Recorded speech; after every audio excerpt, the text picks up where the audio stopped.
Alors, bienvenue au lancement du nouveau numéro de la revue Minorités linguistiques et société, Linguistic Minorities in Society, ayant pour titre 50 ans de mise en œuvre de la loi sur les langues officielles, bilan et perspectives. Vous allez entendre une dizaine d'auteurs ayant participé à ce nouveau numéro dirigé par Eric Fogg, Patrick Donovan, Eric Labelle-Estoff et Lorraine O'Donnell.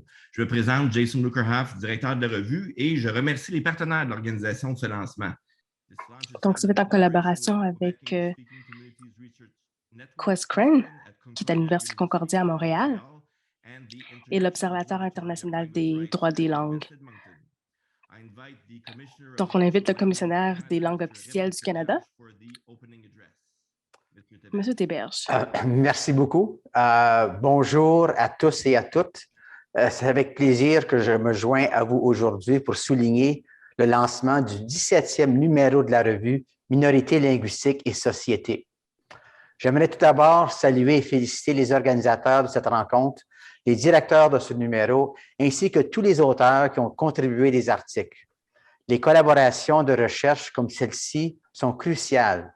Elles nous permettent de mieux comprendre notre dualité linguistique, son passé et les défis auxquels elle fait face aujourd'hui et de dégager des stratégies potentielles pour l'avenir. Beaucoup de choses ont changé depuis le 50e anniversaire de la loi sur les langues officielles, que je souligne dans la revue. En ces temps de pandémie, nous vivons à la fois de grands défis nationaux et des bouleversements politiques mondiaux qui fixent les questions identitaires et linguistiques au cœur des débats contemporains. Dans les récentes années, la situation des langues au Canada a eu beaucoup de choses qui se sont passées, que ce soit de le territorial, provincial ou fédéral.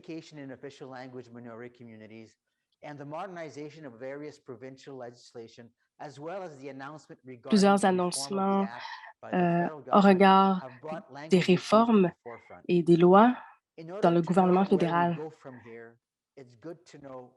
Mais c'est bien de savoir d'où est-ce qu'on vient à ce niveau-là. Et on va parler de l'évolution des droits des langues au Canada et des lois des langues officielles.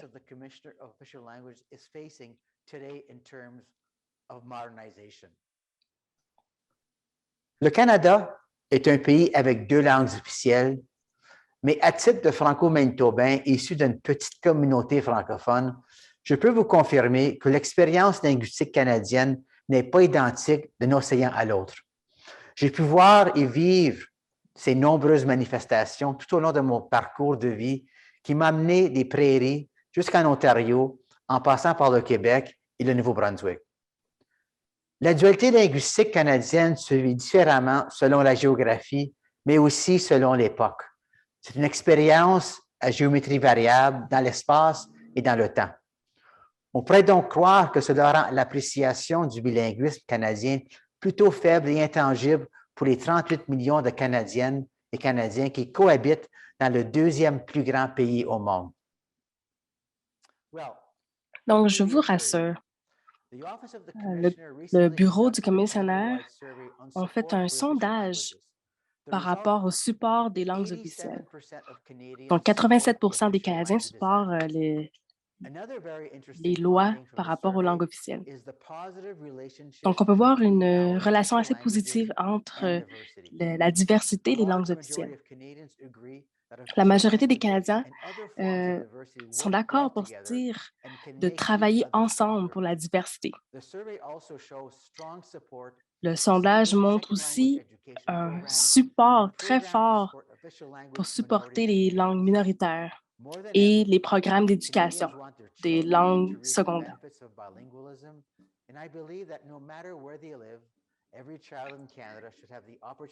Donc, tous les Canadiens devraient avoir l'option d'être bilingues pour leurs enfants aussi.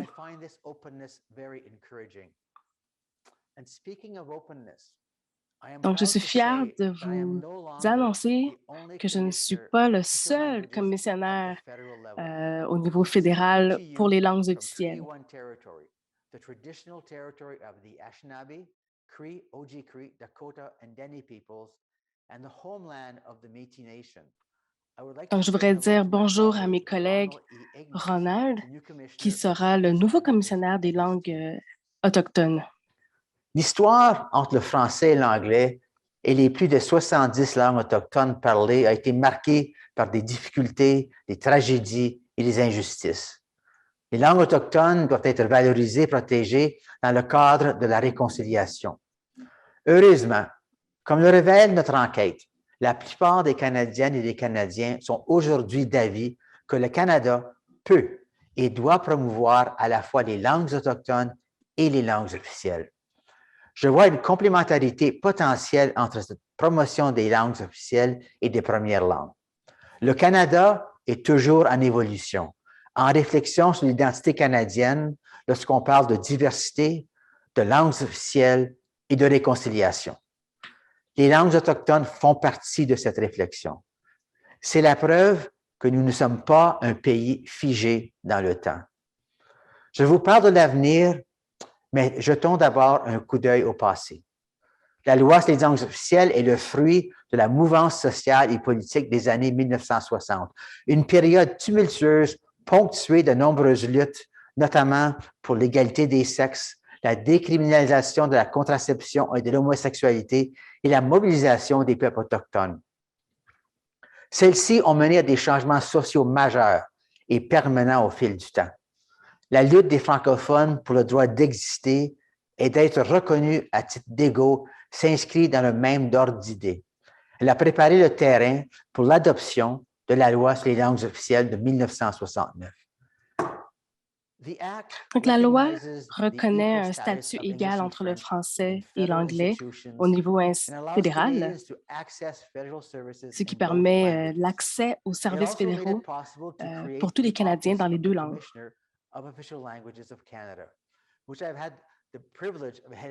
Donc, j'ai pu être en tête du bureau du commissionnaire pour les dernières 4 années.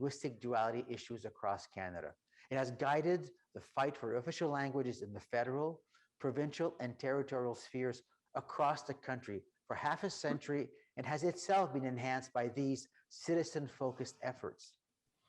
Je pense notamment à l'adoption de la politique sur les services en français au Manitoba en 1989, à la lutte des Franco-Ontariens à la fin des années 90 contre la fermeture de l'hôpital Montfort, au rétablissement du programme fédéral de contestation judiciaire en 1994 et de nouveau en 2017, à la lutte des communautés d'expression anglaise du Québec qui se poursuit pour le maintien de leur commission scolaire, à l'affaire Dionne confirmant le droit des fonctionnaires fédéraux de travailler dans la langue officielle de leur choix dans une région désignée bilingue, et enfin, à la récente victoire remportée dans le cadre de l'affaire FFCB. D'autres luttes se poursuivent partout au pays, comme celle pour l'accès au programme de français langue seconde, qui nécessite une certaine volonté politique et une collaboration entre les différents ordres de gouvernement. Donc, on peut conclure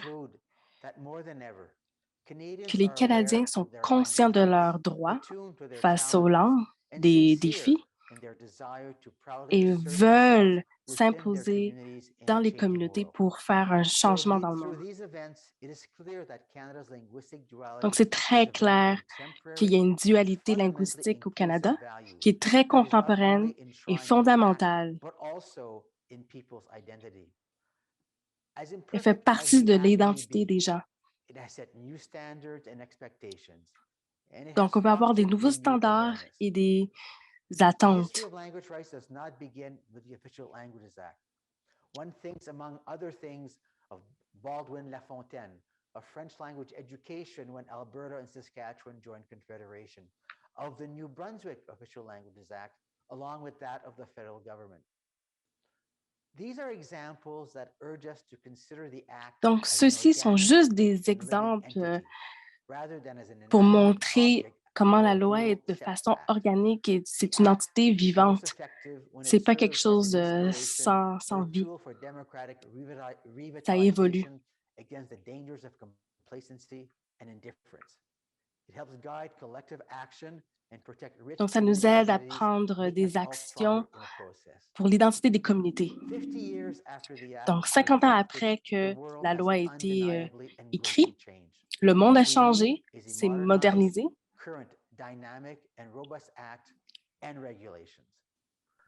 Le projet de loi C-13 qui réforme la loi sur les langues officielles a récemment été présenté au Parlement. Celui-ci prévoit des pouvoirs accrus pour le commissaire aux langues officielles et des mécanismes de conformité plus contraignants, comme des sanctions pécuniaires pour protéger nos langues officielles et les droits des personnes qui les parlent. Le gouvernement a reconnu qu'il est temps d'évoluer. Je tiens à vous rassurer que le commissariat fera preuve d'une grande diligence et d'ouverture dans l'étude du projet de loi, afin de veiller à ce que nos langues officielles soient en mesure de faire face non seulement aux défis d'aujourd'hui, mais aussi ceux de demain. Donc, au Canada, le multiculturalisme et les langues peuvent coexister, sont complémentaires avec des stratégies pour devenir plus forts. Donc, ces langues peuvent enrichir les régions et aussi ouvrir de nouvelles opportunités culturelles et économiques.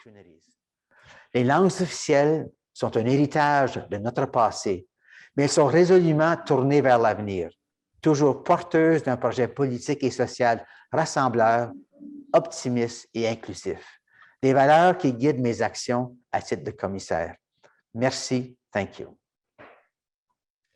Merci beaucoup, M. Théberge, le commissaire aux langues officielles du Canada qui va rester avec nous pour participer au panel et à qui vous pourrez poser des questions à la fin. Donc, ceux qui assistent au webinaire, n'hésitez pas à poser vos questions dans le clavardage.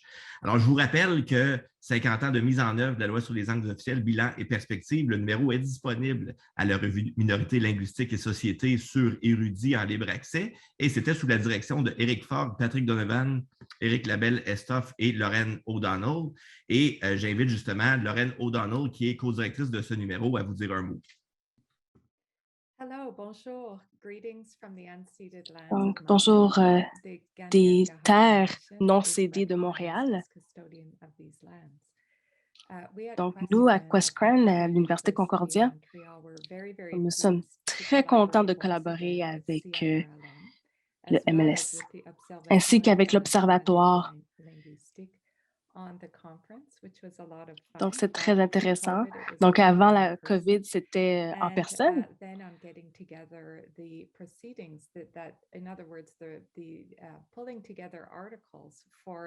Donc, pour cet article, le processus, on va partager avec vous.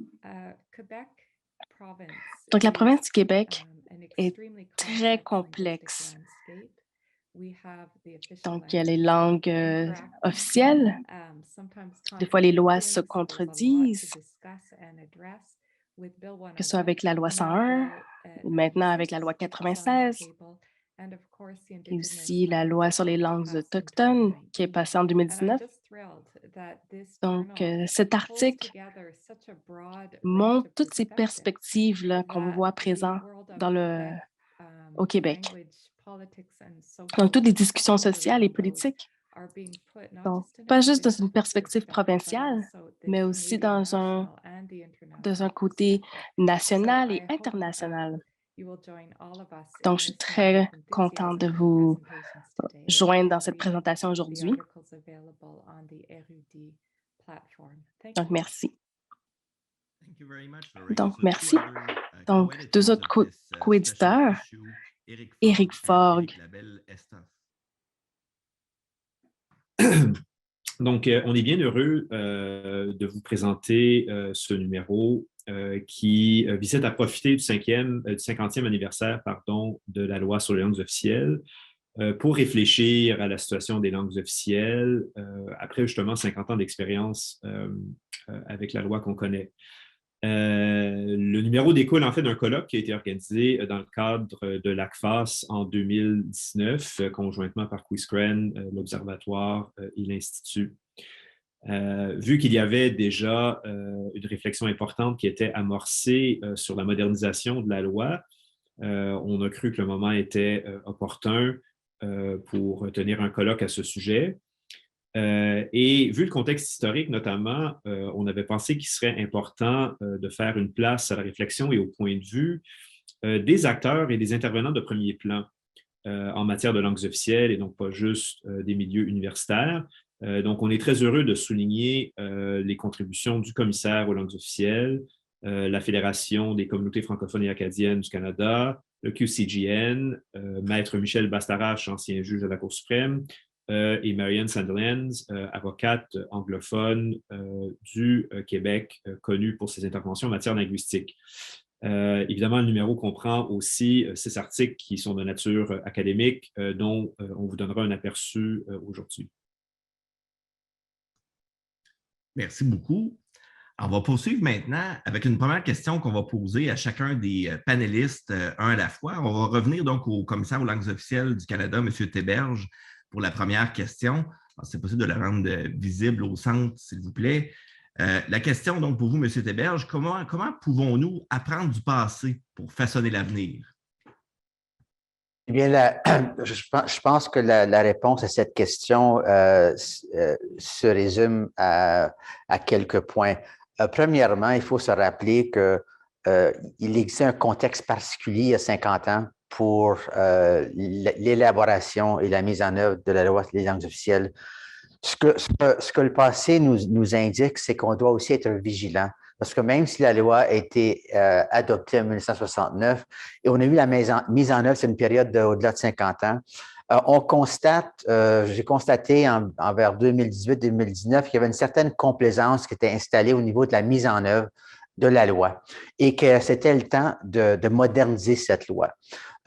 Et cette loi doit tenir compte des nouvelles réalités d'aujourd'hui et de demain. Donc, la loi telle qu'elle existe répondait à un ensemble de besoins, mais à l'avenir, elle doit répondre non seulement à ses antécédents, mais aussi à un ensemble de réalités différentes. On a parlé tantôt de diversité, on a parlé de langue, on a parlé de réconciliation, on a parlé de langues autochtones, etc. Et bien sûr, toute la question de la technologie. Mais ce qui est important, c'est de vous rappeler qu'on doit être toujours vigilant lors de la mise en œuvre d'une loi. On peut avoir la meilleure loi possible, mais plusieurs des panélistes ont souvent fait le point que là où le bas blesse, c'est la mise en œuvre. Et encore aujourd'hui, on constate qu'on a des défis vis-à-vis de la mise en œuvre de la loi telle qu'elle existe. Donc, même si on a une loi qui est plus forte, plus robuste, on doit toujours être vigilant à sa mise en œuvre. Merci beaucoup. Alors, M. Martin Cyr-X, quelle est l'incidence de la dualité linguistique sur la francophonie canadienne et l'imaginaire national? Bon, premièrement, merci beaucoup à vous tous.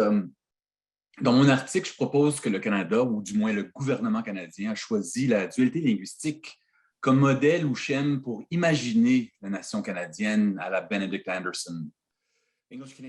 Donc, les anglophones canadiens se voient comme partager une identité nationale, avec des différences, bien sûr. Is imagined and reinforced in some way in the minds of all Anglo-Canadians, or at least most.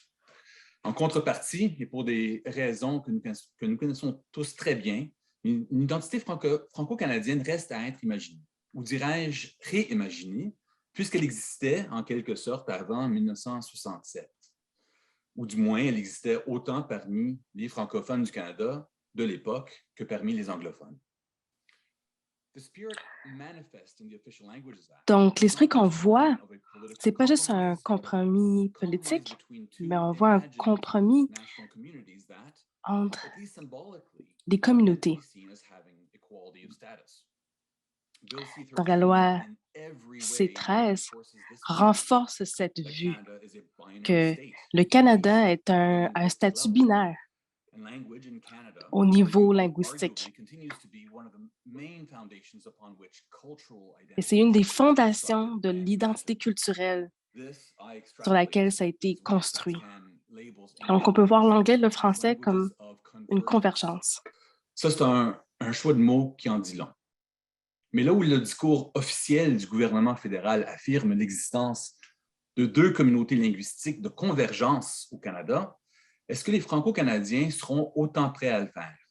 Est-ce que l'idéologie de la dualité linguistique mènera réellement vers une convergence franco-canadienne? J'ai bien hâte de le voir. Merci. Merci beaucoup. Alors, une prochaine question pour Robert Talbot. Changes to the political landscape have revived the debate over linguistic duality. Donc, il y a eu des débats sur la dualité linguistique. Donc, différent des débats de 1969 ou 1929. Donc, quelles leçons qu'on peut en tirer? Donc, merci. Donc, je vais être bref. Je me permettrai un peu de franchise. Donc, une des leçons d'histoire qu'on peut avoir, c'est qu'il y a beaucoup d'arguments contre les langues officielles qui ne sont pas nouvelles. Donc, s'il y avait un article qui fait beaucoup de vagues, mais il y a beaucoup de choses qui ont été dites dans cet article qui sont des arguments qui ont été dits depuis les derniers 100 ans. Donc, malheureusement,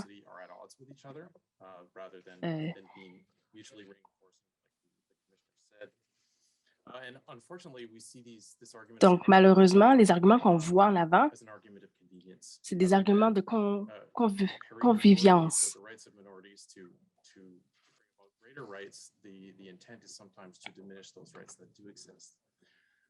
Donc, une autre leçon qu'on peut prendre, c'est que les arguments négatifs, les voix négatives prennent beaucoup plus de place qu'ils devraient.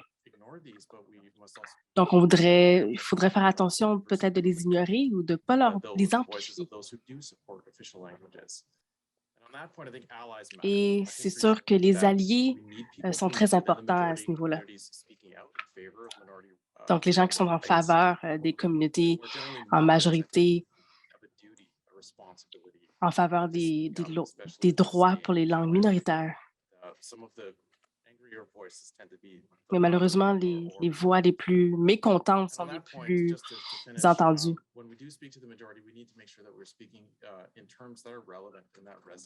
Donc, lorsqu'on parle de la majorité, on veut utiliser des termes qui font du sens.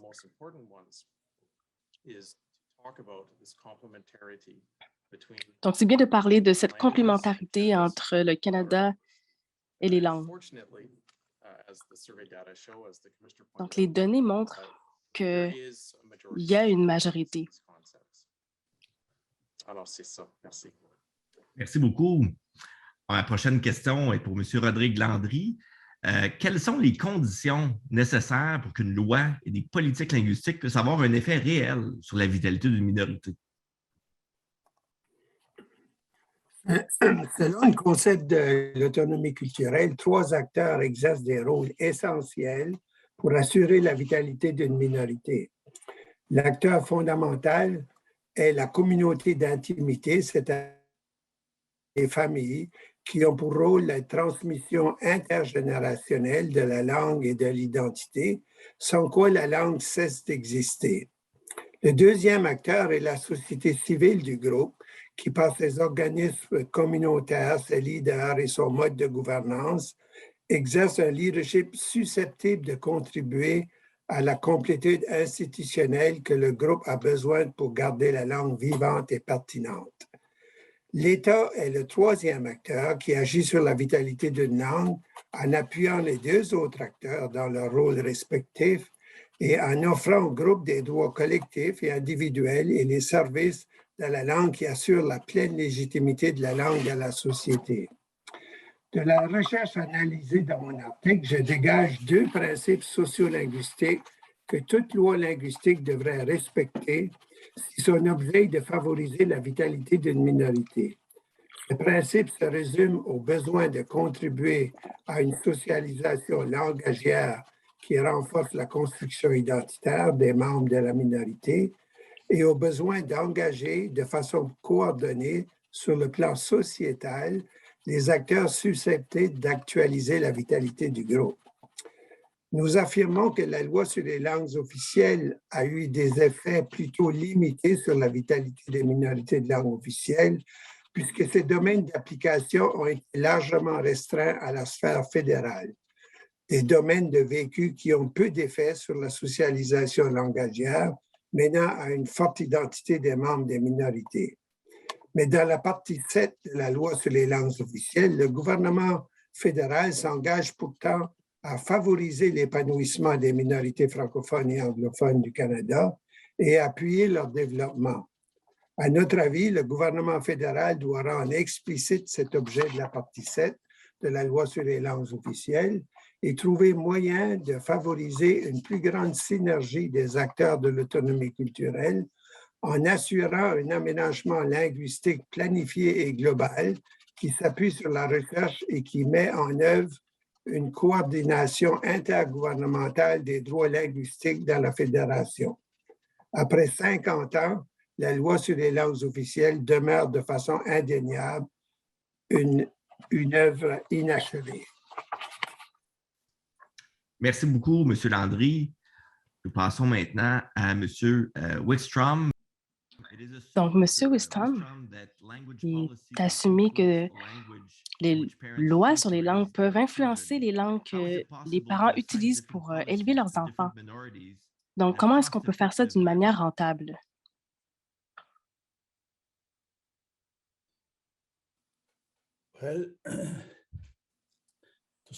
Donc, pour commencer, il faut utiliser d'une façon rentable. On a un budget limité.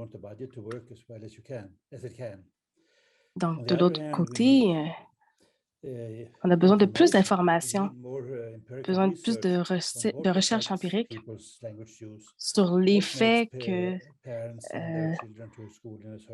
l'influence que ça a sur les parents, sur comment éduquer leurs enfants, sur quelle langue utiliser. Donc, ce genre d'information n'est pas toujours disponible.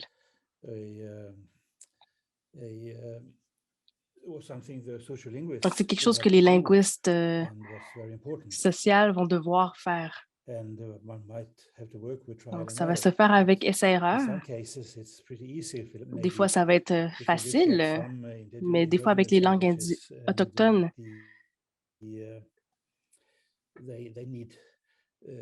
ils auront besoin de plus de support pour être plus normalisés.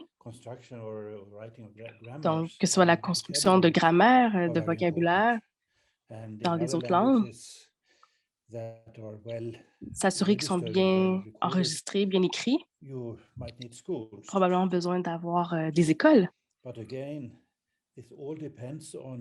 Mais le tout dépend des coûts des langues qui sont plus concentrées, plus petites.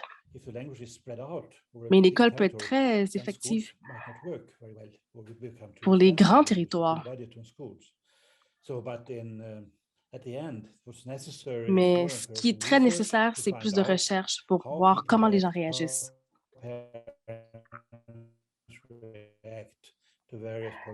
Par rapport à toutes ces mesures. Une fois qu'on a ça, on va pouvoir avoir une manière plus...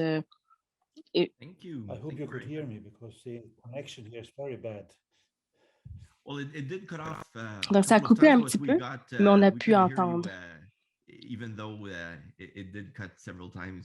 Donc, merci. La prochaine personne, ce sera M. Éric Ford. Devons-nous retenir des contextes juridiques, sociaux et organisationnels qui influencent l'effectivité d'une loi linguistique? Merci. Donc, lors des consultations qui ont entouré la révision de la loi sur les langues officielles, plusieurs observateurs ont mentionné que le défi de la mise en œuvre demeure important 50 ans après l'adoption de la première loi sur les langues officielles. Donc, ce type de constat n'est pas nouveau. Il jalonne la vie de la loi sur les langues officielles au Canada, mais aussi les lois linguistiques dans les provinces. Donc, mon texte est le produit d'un questionnement que j'avais au sujet des lois linguistiques. Qu'est-ce qui explique les défis que l'on rencontre dans la mise en œuvre et le respect des lois linguistiques? J'ai constaté qu'il y avait peu d'études sur la question qui nous aident à comprendre les défis de la mise en œuvre et du respect des lois linguistiques en général et de la loi sur les langues officielles du Canada en particulier. On peut penser que l'explication réside dans la force de la loi, des recours prévus et de la jurisprudence. La solution passerait donc alors par le renforcement de la loi.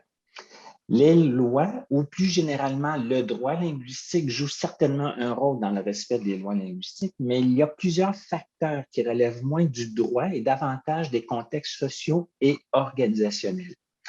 Donc, pour saisir l'influence de ces contextes sur ce que les juristes et les sociologues du droit appellent l'effectivité des lois linguistiques, je propose dans mon texte une grille d'analyse qui pourra être testée dans le cadre d'études sur cette problématique. Donc, dans une première étape, je précise le concept d'effectivité des lois linguistiques. Ensuite, je présente les grandes dimensions sociales, politiques, culturelles, économiques, de même que les dimensions organisationnelles qui peuvent influencer l'effectivité des lois linguistiques, sans oublier la dimension qui relève de la loi comme telle. Donc, prenons un exemple simple. L'offre active des services dans les deux langues officielles. Donc, jusqu'à quel point ceux qui doivent faire l'offre active des services comprennent la notion d'offre active, savent comment la faire, sont prédisposés à la faire, ont les ressources pour faire l'offre active. Pour qu'une personne fasse l'offre active, cela suppose que la haute direction exerce un leadership et a mis en place des mesures comme l'embauche d'employés bilingues, la formation linguistique des employés, l'évaluation des compétences linguistiques de ces employés, des services de traduction et des ressources disponibles pour faire la traduction. L'environnement politique, social, culturel joue aussi un rôle. En bref, c'est pour prendre en compte la complexité de la problématique de l'effectivité des lois linguistiques que je propose une telle grille dans mon texte. Merci. Merci beaucoup. Merci, M. Fogg. Maintenant, M. Éric Labelle-Lestoff, quelles sont les interprétations possibles de l'article 41 de la Loi sur les langues officielles du Canada et quels sont les meilleurs moyens de renforcer le cadre d'une éventuelle refonte de la loi? Merci beaucoup. Écoutez, il y a deux grandes interprétations différentes en ce qui concerne de l'article 41 qui s'affrontent depuis quelques années. D'un côté, il y a l'interprétation qui a été privilégiée par le gouvernement fédéral, qui est très restrictive et qui, à mon avis, finit par vider l'article 41 de tout son sens. Selon le gouvernement fédéral, l'article 41 et la partie 7 globalement confèrent au gouvernement un pouvoir discrétionnaire. Le gouvernement peut, s'il le veut, prendre des mesures pour favoriser l'épanouissement et le développement des communautés de langue officielle en situation minoritaire, mais c'est à lui de choisir quand et comment il va le faire et quelle sera l'étendue des mesures qu'il va prendre. En bout de ligne, si on est insatisfait des décisions qui ont été prises par une institution fédérale, on ne peut rien faire. Les tribunaux, par exemple, n'ont pas un mot à dire dans le contrôle des décisions prises par des institutions fédérales. D'autre part, il y a l'interprétation défendue, entre autres, par le commissaire aux langues officielles, la FCFA, la Fédération des francophones de la Colombie-Britannique dans un récent recours qui a été intenté en vertu de la loi, qui prétend que l'article 41 impose des obligations quand même assez précises au gouvernement fédéral. Le gouvernement, lui, a l'obligation, premièrement, de ne pas nuire à l'épanouissement et au développement des communautés de langue officielle en situation minoritaire, ce qui signifie que, premièrement, il doit se renseigner sur leurs besoins et sur leurs intérêts, et deuxièmement, il doit s'assurer que lorsqu'il développe des programmes, lorsqu'il met en œuvre des politiques, que ce qu'il s'apprête à faire va non seulement ne pas nuire à leurs intérêts, à leur développement, mais va également y contribuer. Alors évidemment, là-dedans, il y aurait une obligation de consultation qui découlerait forcément de l'article 41. Donc, je suis heureux de pouvoir vous dire que tout dernièrement, au mois de janvier, la Cour d'appel fédérale s'est ralliée au point de vue que je défends dans mon article, selon lequel c'est la deuxième interprétation que je viens de vous présenter qui est la bonne. Merci beaucoup, Éric. On va aller maintenant du côté de la Fédération des communautés francophones et acadiennes avec Alain Dupuis qui va répondre à la question suivante. Quelle était votre proposition de projet de loi pour la modernisation de la loi sur les langues officielles rendue publique en mars 2019? Bonjour tout le monde. Merci beaucoup Merci beaucoup de nous inviter à ce beau lancement. Et justement, notre article nous portait sur ce projet de loi de modèle-là, que la FCFA et l'ensemble de son réseau, on regroupe 21 organismes membres de notre fédération. Nous avons collectivement priorisé des éléments et nous avons rédigé un projet de loi modèle avec l'appui de juristes expérimentés dans les droits linguistiques pour justement que les communautés n'attendent pas nécessairement que le gouvernement ait à faire tout le travail. Je pense que c'est important pour les communautés de se mobiliser et de mettre en langage légal l'ensemble de leurs revendications. Parce que pour nous, bon, la loi, c'est un texte de loi, c'est complexe, donc on voulait être précis dans notre approche, mais aussi, évidemment, régler les problèmes qui existait depuis la première loi, c'est-à-dire le problème de la mise en œuvre de la loi. Donc, la loi, depuis 50 ans, elle dicte un certain nombre de principes qui sont relativement clairs, mais la mise en œuvre de cette loi-là, en consultation et avec les communautés, c'est là où ça a toujours posé problème. Et donc, depuis ce temps-là, évidemment, il y a eu un premier projet de loi C-32 en juin 2021. Il y a eu un deuxième projet de loi C-13 qui a été déposé cet hiver. Et donc, nos demandes maintenant, aujourd'hui, en date d'aujourd'hui, se concentrent sur des amendements. Et donc, on se concentre sur les éléments qui sont peut-être plus structurants, qui sont toujours absents du projet de loi ou partiellement présents. Donc, la question de la gouvernance, qui est ultimement responsable de coordonner la mise en œuvre de la loi? Ça a toujours été un problème. La loi confère à différents ministères ou différentes agences certaines responsabilités sur certaines parties de la loi. Donc, nous, on souhaite qu'une agence centrale coordonne la mise en œuvre de la loi et qu'il y ait des mécanismes d'imputabilité beaucoup plus clairs. Deuxièmement, on demande le renforcement de la partie 7, les mesures positives qui n'ont jamais vraiment été claires, qui sont très discrétionnaires, un devoir, une obligation de consulter les communautés lorsqu'on établit et on développe ces mesures positives-là, des clauses linguistiques lorsque le fédéral transfère d'argent aux provinces et territoires pour s'assurer que nos communautés aient accès aux services publics financés par le fédéral, une politique en immigration francophone qui est réparatrice et donc qui doit rétablir le poids démographique de nos communautés à ce qu'il était lorsqu'on a adopté une première cible en immigration francophone au début des années 2000, mais qui n'a toujours pas été atteinte à ce jour.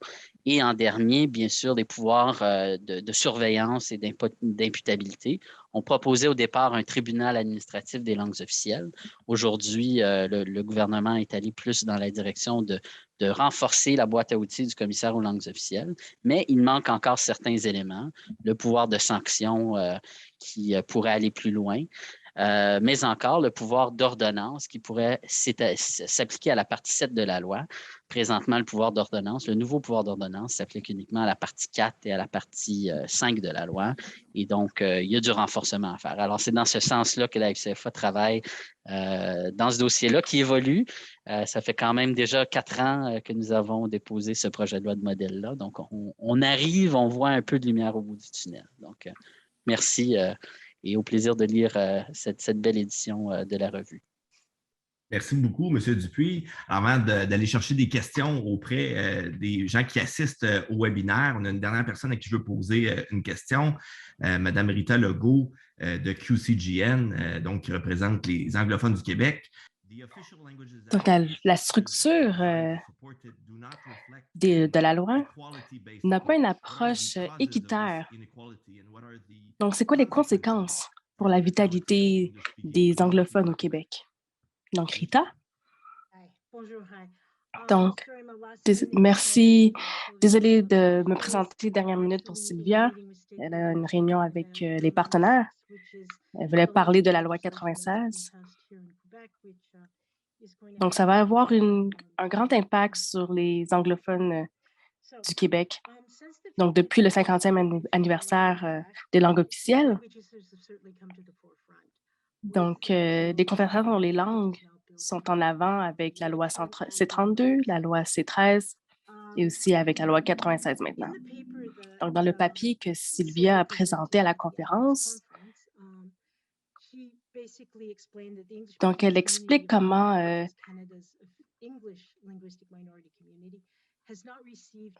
les anglophones au Québec n'ont pas eu un traitement assez généreux par rapport à l'acte sur les langues officielles. Donc, elle présente des idées sur la situation, comment ça peut développer. Donc, sa conclusion était que l'égalité sur les 2 langues officielles en situation de minorité, donc ça doit être accompli par la modernisation des lois sur les langues officielles.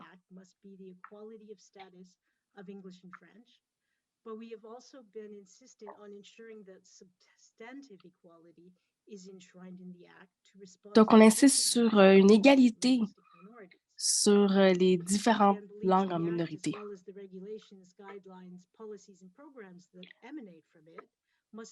Donc, les lois ne doivent pas favoriser une langue minoritaire au-dessus d'une autre.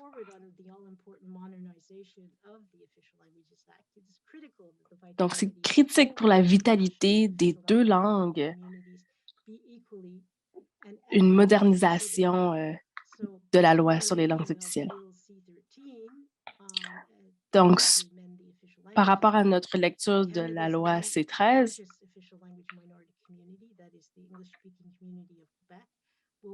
a été laissé derrière. Thank you very much. Merci beaucoup tout le monde pour vos réponses à ces questions. J'en ai une maintenant pour vous tous. On pourrait mettre tous les panélistes, les vidéos côte à côte. Pour répondre à la question, vous y allez librement. Ça peut être des échanges aussi. Il peut y avoir des discussions entre vous. Que pensez-vous du projet de loi présenté le 1er mars 2022? Donc, qu'est-ce que vous pensez de cette loi qui avait passé, le projet qui a été présenté le 1er mars 2022? Bien, je peux me lancer. Premièrement, je pense que le projet de loi C-13 est certainement une amélioration sur la loi existante.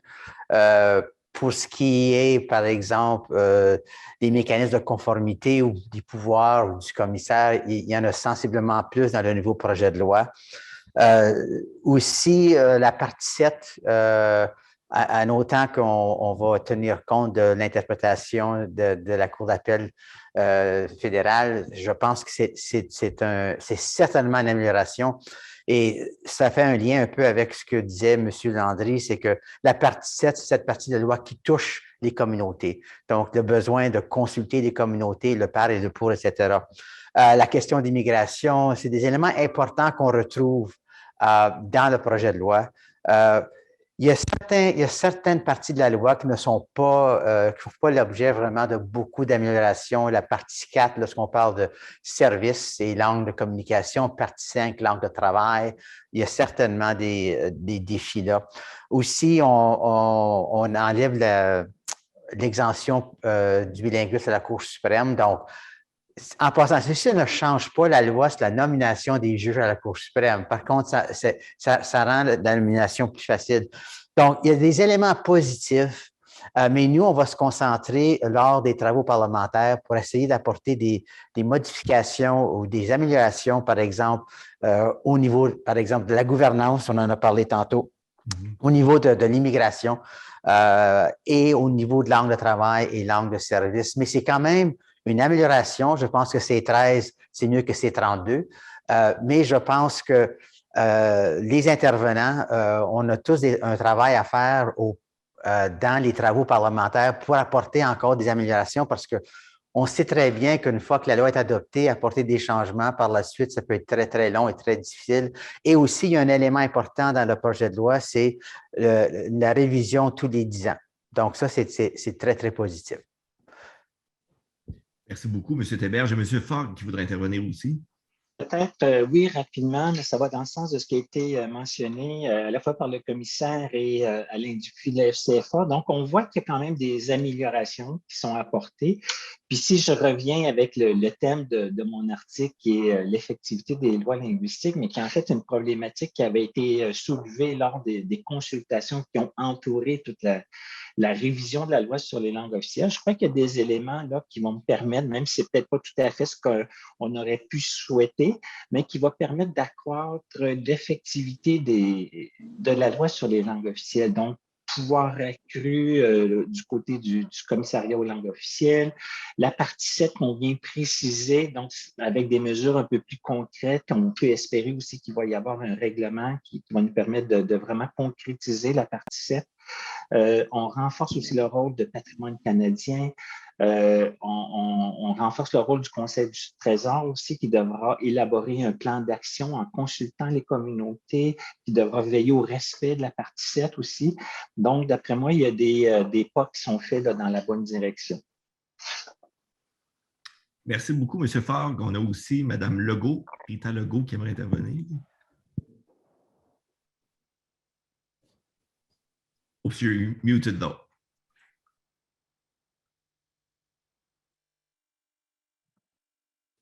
Donc, désolé.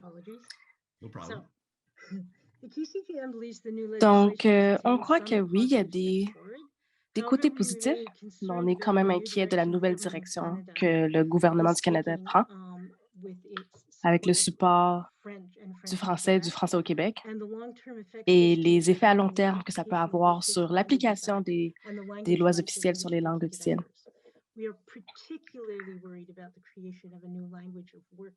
Donc, on est très inquiet par rapport à la création d'une nouvelle langue pour le travail et les services, le droit aux services en français. Donc, ça applique sur le droit de travailler en français, mais de ne pas recevoir des services en anglais.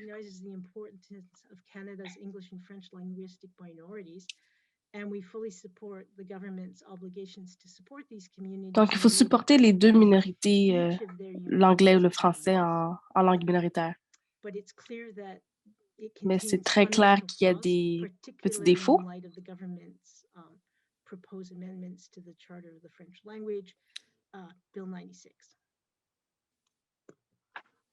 Thank you.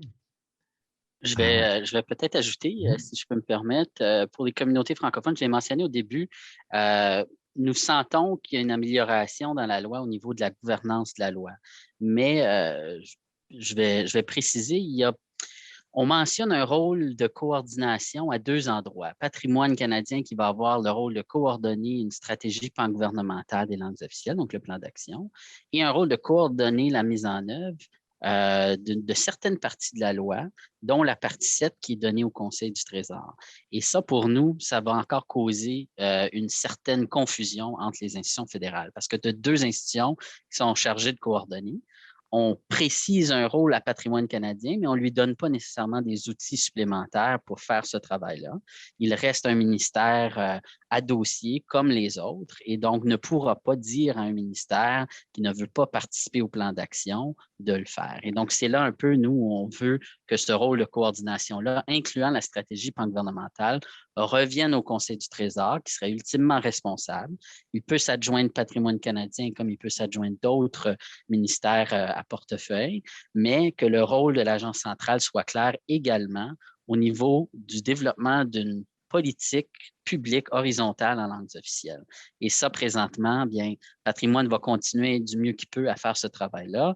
Et le Conseil du Trésor, bien, il va pouvoir émettre des directives sur comment le faire, mais il n'aura pas nécessairement d'obligation de demander des correctifs s'il y a des institutions qui ne participent pas. Et pour nous, c'est problématique dans des dossiers comme l'immigration, où ça n'a pas suffisamment bougé dans les 15-20 dernières années, mais aussi le dossier des clauses linguistiques qui est plus lié à la partie 7, mais le dossier des clauses linguistiques, on l'a vu, le programme des garderies qui a été créé, les ministères n'ont pas d'obligation d'inclure des clauses linguistiques. Alors, à moins que ça se trouve peut-être dans les nouvelles directives que va émettre le Conseil du Trésor, est-ce que ces argents-là transférés aux provinces vont avoir des retombées dans nos communautés? Alors, c'est pour ça qu'on insiste là-dessus, c'est que de plus en plus, le développement de nos communautés ne relève pas des programmes de patrimoine canadien qui en éducation, en culture et en développement communautaire. Ça relève d'emploi et développement social, d'IRCC et de d'autres gros ministères qui ont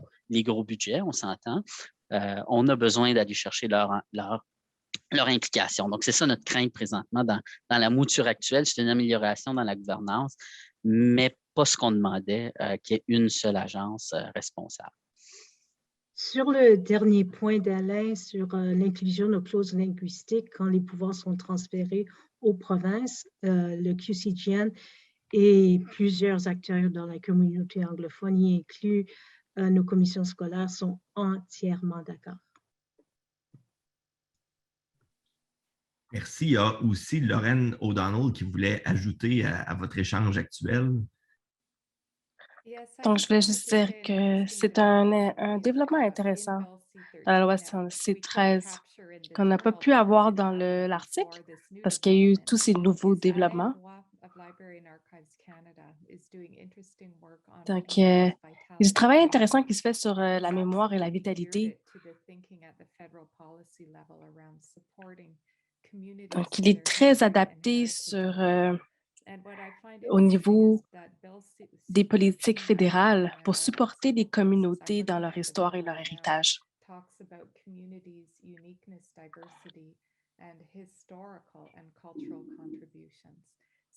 Donc, j'espère que ça va donner le chemin pour plusieurs supports sur comment réviser la loi des langues officielles.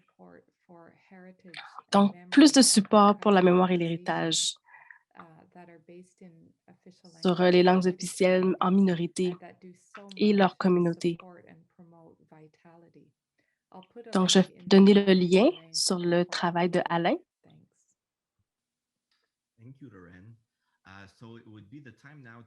Donc, c'est le temps de passer aux questions. Donc, la première question qu'on a reçue, donc, est-ce qu'il y a une vraie coopération entre le commissionnaire et le gouvernement du Québec? On va prendre les questions des panélistes.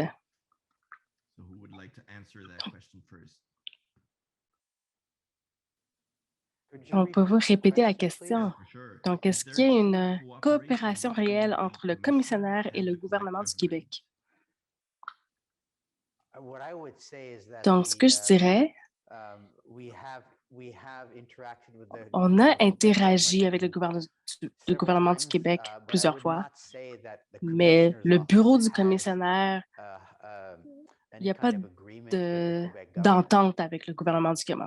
Mais on intervient beaucoup plus vers les communautés qu'avec le gouvernement.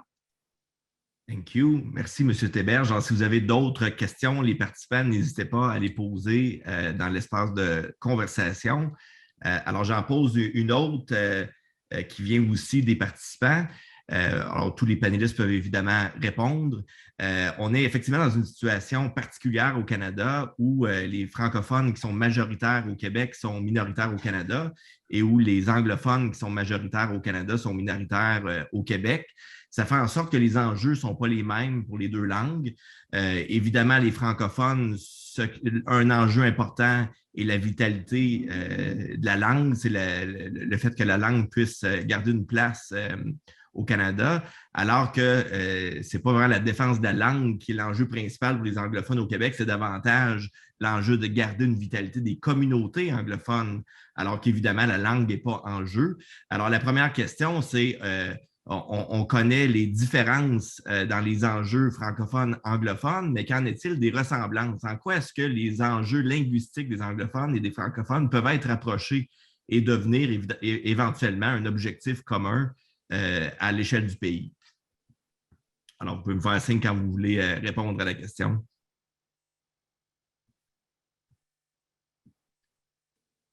Si je la reformule, là, disons, ça peut être aussi la question de quelles sont les différences et les ressemblances dans les enjeux entourant les minorités linguistiques francophones et anglophones au Canada.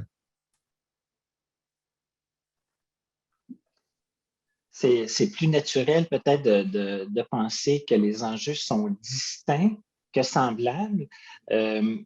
Puis, on n'a pas vu souvent dans l'histoire, mais il y a peut-être des bouts là, qui m'échappent, des alliances, par exemple, qui se sont faites du côté des acteurs francophones avec les acteurs anglophones au Québec.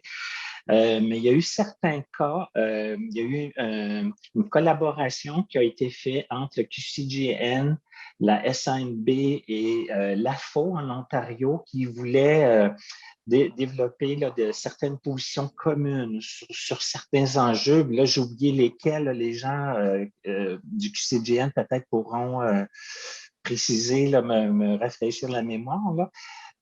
Mais oui, il peut y avoir sûrement certains enjeux où on se retrouve dans la problématique générale des langues officielles. Mais ça reste quand même, les alliances naturelles peuvent se faire peut-être plus facilement du côté des francophones et peut-être le Québec francophone. Mais c'est pas comme ça naturellement qu'on pense là, les enjeux du côté des langues officielles. J'ajouterais peut-être que c'est quelque chose qui est peut-être moins visible au niveau public, mais le dialogue existe. On se côtoie régulièrement lors de conférences, les groupes de la FCFA, QCGN, par exemple. Il y a plusieurs demandes dans notre projet de loi modèle qui renforcent les deux communautés. Tout le renforcement de la partie 7 de la loi va profiter aux deux communautés. Et donc, il y a des enjeux communs qui, je pense, qu'on porte peut-être de façon chacun de son côté, avec les nuances propres aux communautés. Mais je dirais qu'il y a probablement plus de coordination informelle que ce qu'on peut voir ou ce qu'on peut penser. Cela dit, une chose qui est importante et pour la FCFA qu'on a vu comme étant un gain, c'est quand même la reconnaissance de la fragilité du français partout au Canada, incluant au Québec. Parce que présentement, les programmes ne permettent pas, par exemple, aux francophones du Québec et aux francophones du Canada de mener des initiatives conjointes pour la promotion du français sur l'ensemble du territoire canadien. Et ça, les communautés francophones certainement bénéficieraient d'un appui accru de la part de la société civile québécoise pour la promotion du français, pour faire connaître et comprendre l'impact culturel, économique, l'apport du français au Canada en entier. Et ça, je pense que c'est une avenue nouvelle, une porte nouvelle que nous ouvre le projet de loi C13 quand on reconnaît qu'il y a de quoi à faire pour le français et que le français est menacé, bien peut-être qu'on pourra davantage, les communautés, aussi promouvoir le français avec le Québec sur l'ensemble. Le bilinguisme des juges, c'est quelque chose. La représentation ou les services en français, ça en est d'autres. Mais je pense que les dernières années, on a vu le Québec qui s'intéressait peut-être moins à ce qui se passait dans les institutions nationale, fédérale, partagée. Et pour nous, la FCFA, c'est important que le gouvernement du Québec s'intéresse à ce qui se passe à l'extérieur de ses frontières et soit là avec nous aussi à promouvoir le français, donc tant au niveau gouvernemental que la société civile. Donc, je vois ça comme étant positif, cette ouverture. Certains vont dire que c'est de la symétrie, mais je pense que c'est aussi du potentiel pour faire rayonner le français un peu partout. Merci beaucoup, M. Dupuis. Il y a aussi Lorraine O'Donnell qui voulait intervenir à ce sujet. Oui, donc pour continuer sur ce qui a été mentionné sur le travail d'Alain, sur la vitalité et la mémoire,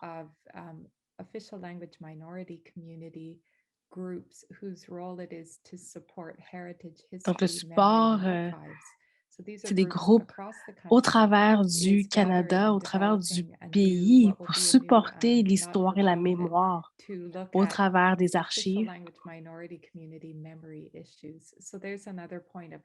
Donc, il y a un point de contact ici. Et il y a beaucoup de travail, il y a beaucoup de défis partagés, différents, mais aussi partagés. Donc, il y a beaucoup de choses qu'on pourrait continuer de parler sur cet article spécial que vous allez pouvoir lire bientôt. Il y a beaucoup de choses à penser.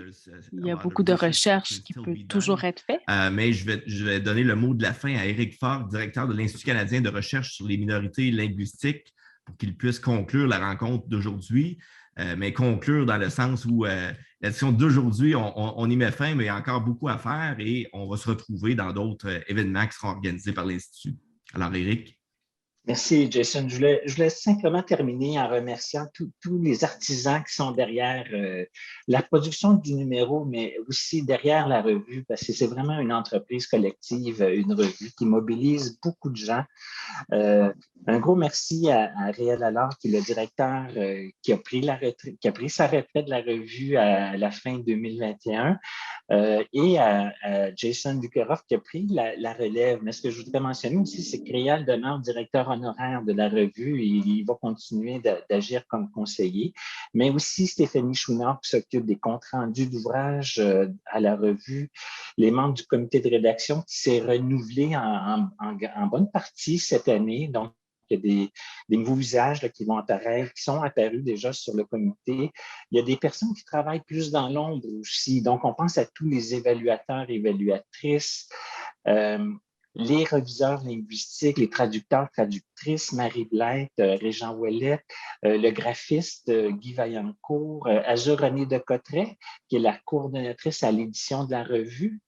J'aimerais remercier les partenaires Patrimoine canadien, le CNFS qui appuie la revue et l'équipe d'érudits aussi qui offre un service essentiel à la revue qui contribue à sa visibilité. Voilà.